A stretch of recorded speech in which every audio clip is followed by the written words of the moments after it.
Bismillahirrahmanirrahim.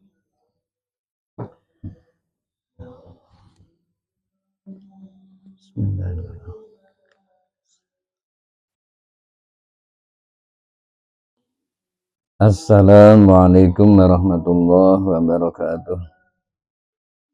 Bismillahirrahmanirrahim. Alhamdulillahilladzi hadana lihadza wa ma kunna linahtadiya laula an hadanallah. Asyhadu an la ilaha illallah wahdahu la syarika lah. Wa asyhadu anna sayyidana Muhammadan abduhu wa rasuluhu sallallahu alaihi wasallam. Amma ba'du fala haula wala quwwata illa billahil aliyil azim. Saudara-saudaraku rahimakumullah, alhamdulillah kita bisa bertemu kembali.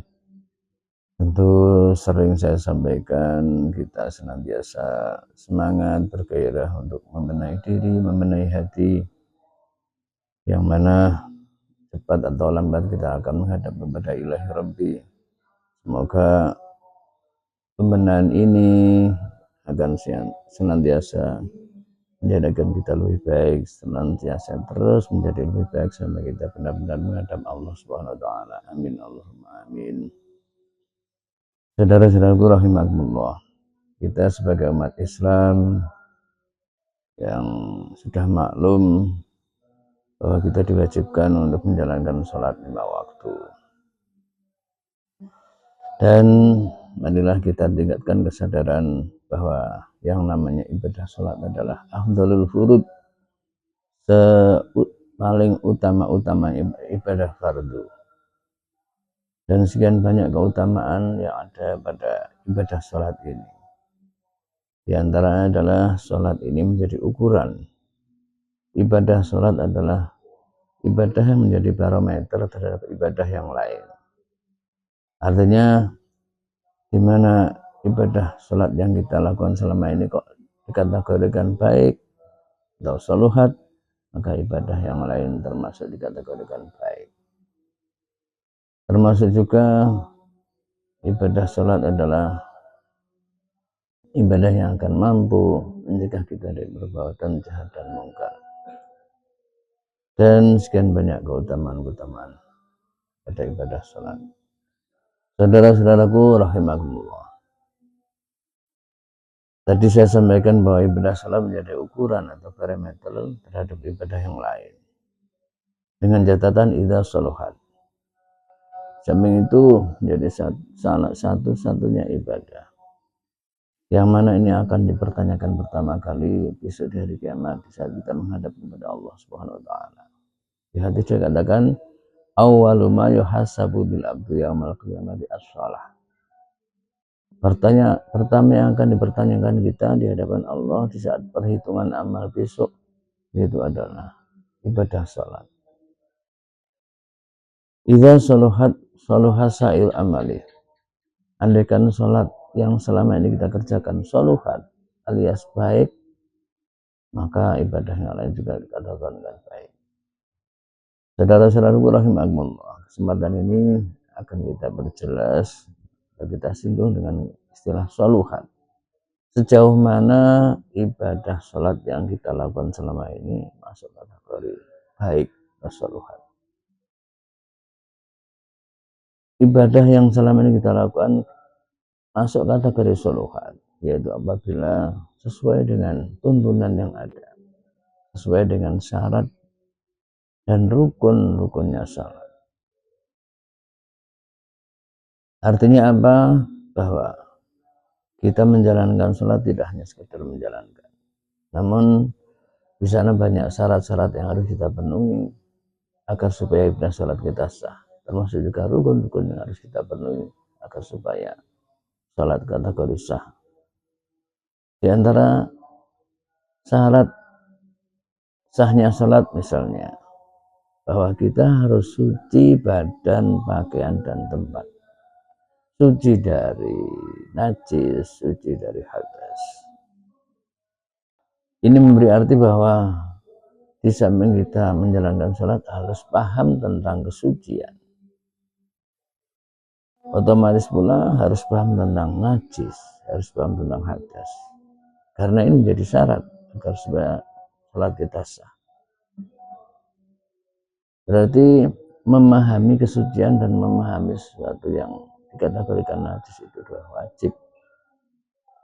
Nah, saudara-saudaraku rahimakumullah, coba sejenak kita cermati, kita renungkan apa yang sering ada, apa yang sering kita lihat di lingkungan kita, di masyarakat kita, bahwa nilai-nilai kesucian, nilai-nilai yang berhubungan dengan najis itu sering sekali diabaikan, sering sekali kurang diperhatikan. Apakah itu karena memang ketidaktahuannya, atau mungkin karena kecerobohannya? Yang jelas hendaknya kita semua prihatin. Apakah itu mungkin dianggap nggak ada hubungannya dengan sholat?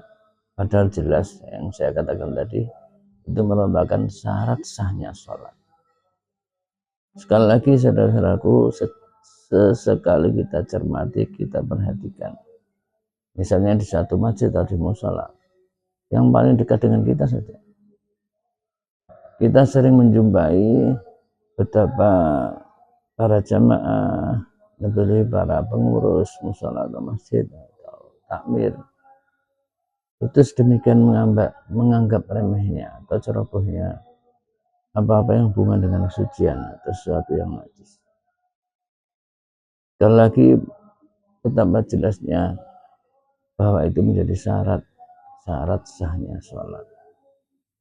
Oleh karena itu, marilah sejenak ini kita renungkan, lebih kita perhatikan.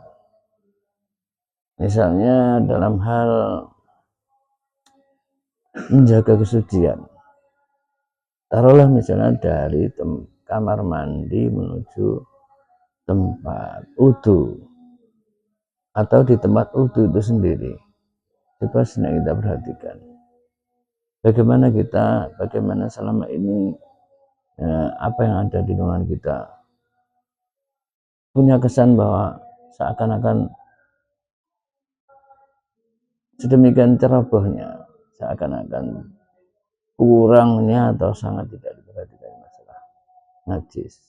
Misalnya dari kamar mandi menuju ke tempat wudu, kan jelas sekali bahwa kita dalam kondisi yang membawa najis, karena jelas kita baru dari kamar mandi mungkin kencing lah atau berak lah, itu otomatis masih membawa najis di kaki kita. Nah, masih banyak tapi di antara kita itu yang dari kamar mandi menuju ke tempat suci atau ke tempat untuk kita berwudu itu tidak ada koboknya. Sementara dari tempat wudu itu sendiri misalnya ada keran, kemudian kerannya otomatis air yang keluar dari keran kemudian kita buat wudu itu mesti muncrat, padahal kaki kita masih najis, tentu najisnya kemana-mana. Itu sekilas tentang betapa cerobohnya di antara kita atau mungkin pengurus mushola atau masjid. Sekali lagi, marilah karena ini menjadi syarat sahnya sholat, lebih kita perhatikan. Atau yang lain misalnya dari rukun sholat, terutama yang tumak ninah. Tumak ninah adalah termasuk salah satu dari rukun sholat yang harus kita kerjakan. Dari 4 rukun, mulai dari ruko harus tumak ninah, iktidal harus tumak ninah, sujud tumak ninah, juga antara dua sujud juga tumak ninah. Artinya tenang sebentar saja sebatas membaca subhanallah. Kenapa ini kita sampaikan? Karena kita sering sebenarnya nggak sengaja memperhatikan, tapi kita sering tahu dari para jamaah itu posisi rukuknya yang seakan-akan belum sempat tumak ninah, hanya tul. Itu semua mencerminkan bahwa sholat yang kita lakukan selama ini, andaikan dikategorikan dari ukuran syariat, ukuran fikih, sangat kurang dari sisi tumak ninah, dari sisi menjaga najis, kalau tadi masalah kesucian, dan entah rukun-rukun yang lain, baca fatihahnya dan lain sebagainya.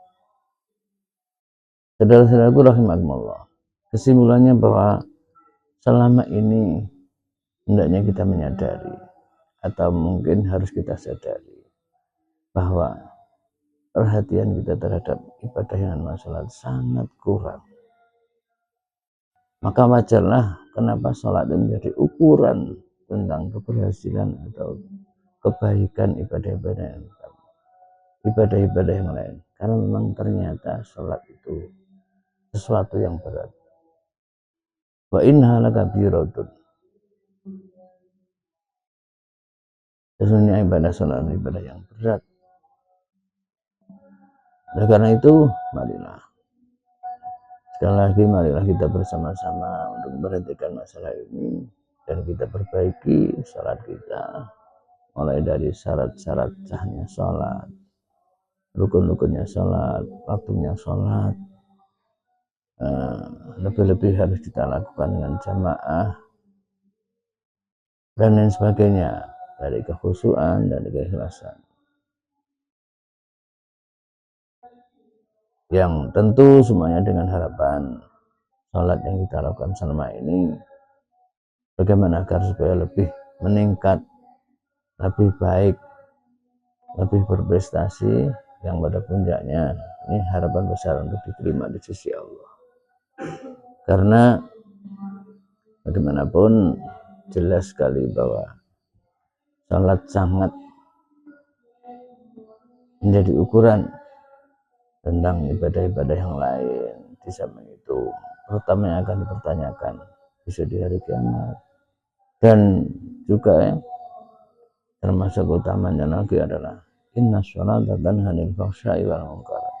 Sesungguhnya sholat adalah mampu mencegah dari perbuatan jahat dan munkar. Tentu predikat sholat itu mampu mencegah perbuatan jahat dan munkar.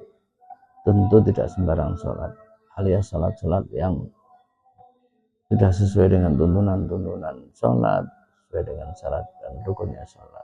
Maka sekali lagi, kalau kita tarik kesimpulan bahwa mungkin selama ini kita sering juga masih menjalankan sesuatu yang dilarang, penyelewengan, kemaksiatan, kemungkaran, sangat boleh jadi ini karena sholat kita yang sangat pantas dipertanyakan sejauh mana sah dan tidaknya sholat, sejauh mana sudah dipenuhinya syarat dan rukunnya sholat. Inilah yang sekali lagi harus lebih kita perhatikan.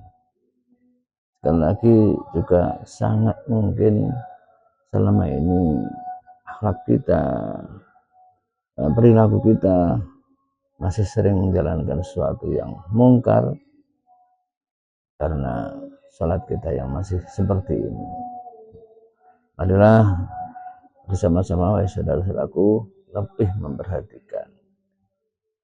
Di antaranya adalah waktunya sholat. Bagaimana kalau memang sudah masuk waktu, bagaimana kita ngistok akan memperhatikan terhadap perintah sholat ini. Artinya kita lebih ngistok akan datang perintahnya Allah. Kemudian bagaimana kita mempersiapkan diri untuk menjalankan sholat, dan bagaimana pula kita di saat menjalankan sholat. Semoga dengan sekelumit pencerahan ini, sekelumit apa yang saya sampaikan ini membawa dampak yang lebih baik. Akhirnya dari hari-hari apa yang kita lakukan, khususnya dalam hal menjalankan sholat, semakin hari semakin baik sampai benar-benar kita mendapat predikat idza saluhat saluha sairu amali. Salat yang kita lakukan benar-benar saluhat, benar-benar baik, yang akhirnya memberi dampak kepada amal yang lain. Amin Allahumma amin. Demikian wal afu minkum. Assalamualaikum warahmatullahi wabarakatuh.